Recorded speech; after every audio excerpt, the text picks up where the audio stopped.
Students, कुछ basic accounting terms जो 11th में यूज होती हैं क्वेश्चंस में, उन्हें हम डिस्कस करेंगे अभी।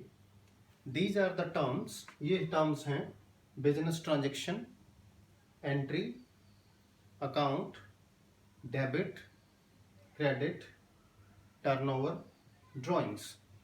इन टर्म्स का मीनिंग क्या है, क्योंकि ये हर क्वेश्चन में यूज होंगी, इनका क्लियर होना बहुत जरूरी है। फर्स्ट ट्रांजैक्शन है, देखिए बिजनेस ट्रांजैक्शन, इसको डिस्कस करते हैं।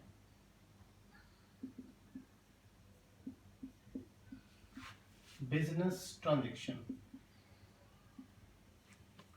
बिजनेस ट्रांजैक्शन का सिंपल सा मीनिंग है किसी भी बिजनेस की कोई इकोनॉमिक एक्टिविटी, यानी it simply means any economic activity जिसकी वजह से बिजनेस के यानी कंपनी के फाइनेंशियल पोजीशन में चेंजेस आ जाएं। फाइनेंशियल पोजीशन का मतलब क्या है? एसेट्स, लायबिलिटीज और कैपिटल, इनमें चेंजेस आ जाए उसे हम फाइनेंशियल ट्रांजैक्शन बोलते हैं। फॉर एग्जांपल, हम एग्जांपल लेके चलते हैं। Purchased goods for ₹80,000 for cash. देखिए, ये एक बिजनेस ट्रांजैक्शन है, ये एक फाइनेंशियल ट्रांजैक्शन है, यानी एक तो ये इकोनॉमिक एक्टिविटी है जिसको हम मॉनेटरी टर्म्स में एक्सप्रेस कर सकते हैं, और इसकी वजह से एसेट्स, लायबिलिटीज या कैपिटल, इनमें से किसी ना किसी में चेंजेस जरूर आता है। तो बिजनेस ट्रांजैक्शन क्या हुई, दोबारा सुन लें, एक economic activity which result in to financial position of the company. तो जितनी भी हमारी ट्रांजेक्शन्स दी होती हैं उनका हम क्या करते हैं, फर्दर उनको रिकॉर्ड करते हैं। कहाँ? The original book of entry, journal में या कैश बुक में, उनको हम रिकॉर्ड करते हैं। चलिए नेक्स्ट टर्म की तरफ चलते हैं। Next term is entry, number 2। Entry word बार बार यूज होगा जब भी हम जर्नल में या कैश बुक में ट्रांजैक्शंस को रिकॉर्ड करेंगे। The term is entry. Entry simply means record. When a transaction is recorded in the books of accounts, that is called an entry। यानी जैसे हम जर्नल में, कैश बुक में या अदर सब्सिडियरी बुक्स में transactions को जो रिकॉर्ड करते हैं, रिकॉर्ड डेबिट क्रेडिट करके करते हैं ना, डेबिट एंड क्रेडिट करके। इसके लिए कुछ रूल्स हम लोग फॉलो करते हैं, यानी रिकॉर्डिंग जो होती है, एंट्री जो होती है, वो एक सिस्टमेटिक वे में होती है, और इसमें हमें डबल एंट्री सिस्टम के रूल्स फॉलो करने होते हैं। एनीवेज, एंट्री का सिंपल मतलब है recording of transaction, financial transaction in the books of accounts. Third term देखिए क्या है हमारी। थर्ड इज, हम 2 कर चुके हैं, थर्ड वन इज अकाउंट। नंबर 3, अकाउंट। अकाउंट वर्ड बार बार यूज होगा। अकाउंट क्या है? Account is a statement in which transactions या आइटम्स भी बोल सकते हैं, सिमिलर नेचर, एक नेचर की, similar nature are recorded. Account एक स्टेटमेंट है जिसमें एक ही प्लेस पर एक जैसी ट्रांजैक्शंस को हम रिकॉर्ड करते हैं। इसको मैं अकाउंट के परफॉर्मे के थ्रू समझाता हूं आपको। कोई एक अकाउंट ले लेते हैं, सपोज कैश अकाउंट। देखिए, see the simple pro forma.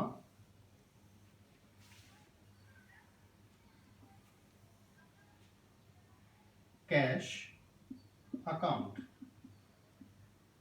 It has 2 side. Left hand side पे हम लिखते हैं डेबिट, राइट हैंड साइड पे हम लिखते हैं क्रेडिट। इसको 2 पार्ट्स में डिवाइड कर देते हैं। इसके 2 पार्ट हो गए, ये डेबिट साइड है और ये हमारी क्रेडिट साइड है। अब देखिए इसमें बीच के कॉलम्स कौन कौन से होते हैं। डेट, जिस ट्रांजैक्शंस को रिकॉर्ड करते हैं हम यहाँ पोस्ट करते हैं, इसमें वो डेट आ जाती है। सेकंड, पर्टिकुलर्स,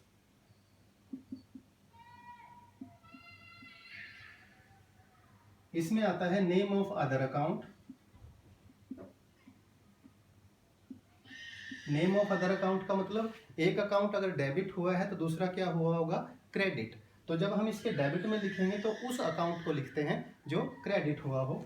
यहाँ एक कॉलम आता है जेएफ, जर्नल फोलियो, और इसके बाद अमाउंट रुपीज, यहाँ पर हम अमाउंट लिख देते हैं। तो ये हुई इसकी लेफ्ट हैंड साइड। इसी तरह राइट हैंड साइड देखिए आप, सेम कॉलम्स रिपीट होंगे। डेट, जिस डेट को हम ट्रांजेक्शन्स को, जिस डेट को ये ट्रांजेक्शन हुई है उसे पोस्ट करेंगे वो डेट आती है। पर्टिकुलर्स,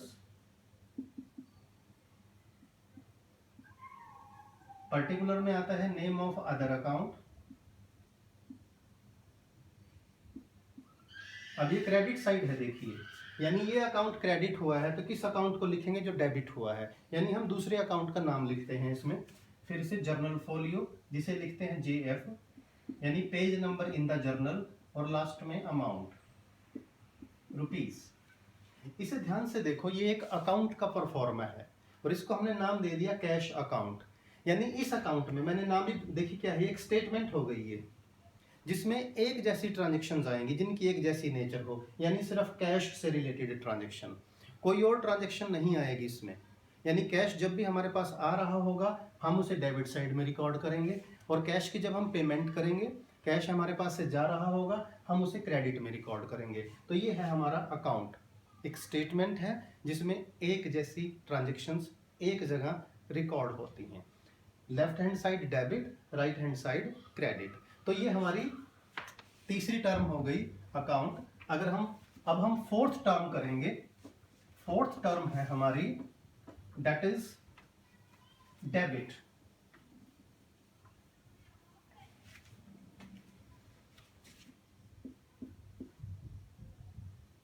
डेबिट साथ साथ फिफ्थ टर्म भी डिस्कस कर लेते हैं, दैट इज क्रेडिट। डेबिट को लिखते हैं डीआर, क्रेडिट को लिख देते हैं CR. DR means debit record, CR means credit record.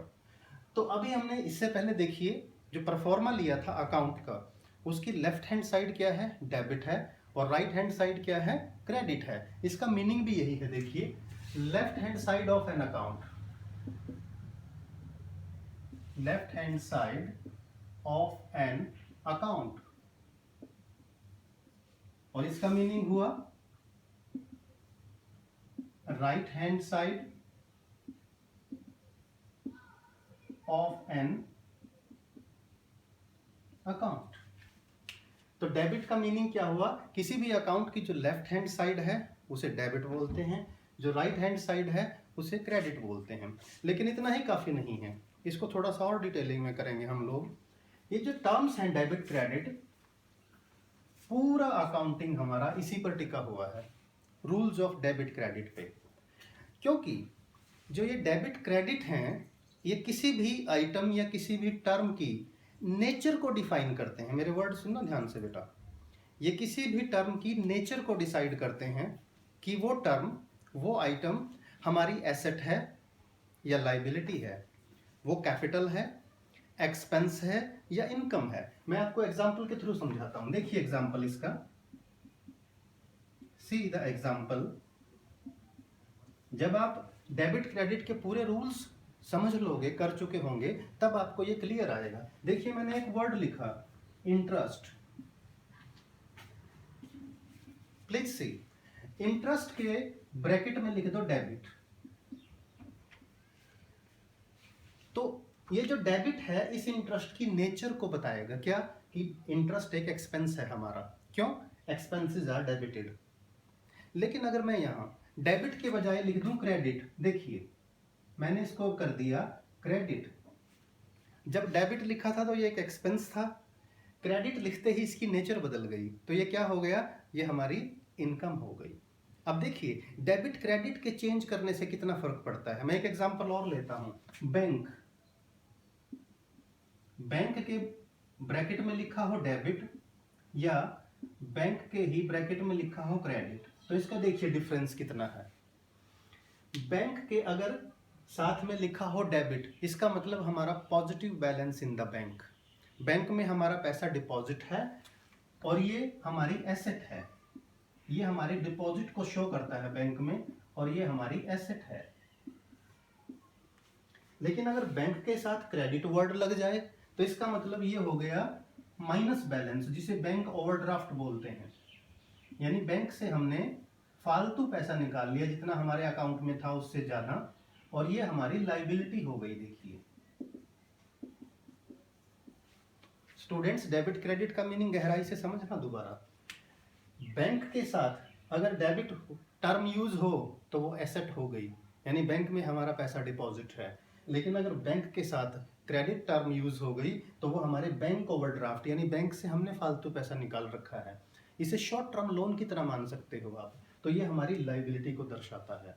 तो ये है use of debit and credit, इसलिए इसको स्टडी करना केयरफुली बहुत जरूरी है। चलिए नेक्स्ट टर्म की तरफ बढ़ते हैं।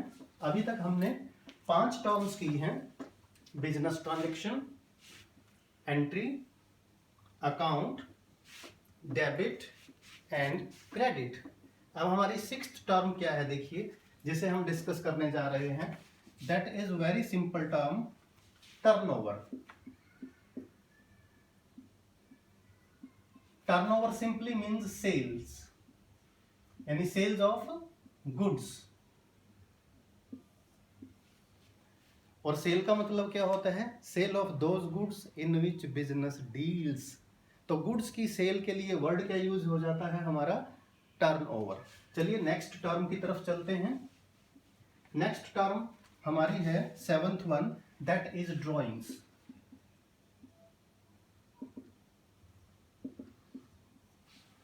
ड्रॉइंग्स बिजनेस से प्रोप्राइटर, यानी जो बिजनेस का मालिक है, पर्सनल यूज के लिए अगर कुछ भी ड्रॉ करे, निकाल ले, उसे हम ड्राइंग्स बोलते हैं। क्या क्या निकाल सकता है पर्सनल यूज के लिए? यानी anything drawn by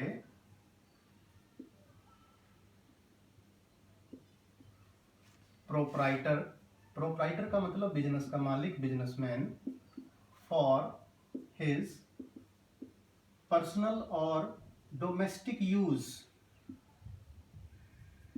is called drawings. अब पर्सनल यूज के लिए बिजनेस से क्या क्या निकाल सकता है देखिए। Number 1 cash, number 2 goods, number 3 assets. Drawing क्या हुई? पर्सनल यूज के लिए, यानी बिजनेस की चीज है। कैश बिजनेस का है, गुड्स बिजनेस के हैं, एसेट्स बिजनेस की है, लेकिन बिजनेसमैन उसको पर्सनल यूज के लिए घर ले गया हमेशा के लिए, वो हो गई ड्राइंग। वो कैश भी ले जा सकता है अपने एक्सपेंसेस के लिए, वो गुड्स भी ले जा सकता है, यानी जिसमें बिजनेस डील करता है, हो सकता है उसके मतलब का, उसके यूज का गुड्स हो, उसे ले गया। एसेट्स, बिजनेस की कोई एसेट जैसे व्हीकल्स वगैरह हैं, बिजनेस में कोई व्हीकल्स थी तो वो पर्सनल यूज के लिए ले गया कि ये व्हीकल अब मेरी हो गई, तो उसे हम क्या बोलेंगे? ड्राइंग। तो ये है हमारी ड्राइंग और ड्राइंग के एग्जाम्पल। और याद रखिए, ड्राइंग की वजह से बिजनेसमैन की कैपिटल हमेशा कम हो जाती है। देखो, जब वो बिजनेस में पैसा लगाता है तो उसे क्या बोलते हैं? कैपिटल। और जब बिजनेस से पैसा निकालता है तो रिडक्शन इन कैपिटल, यानी कैपिटल में कमी। लेकिन जब वो पैसा निकाल रहा है, उस निकाले हुए पैसे को क्या बोलते हैं हम लोग? ड्राइंग्स बोलते हैं।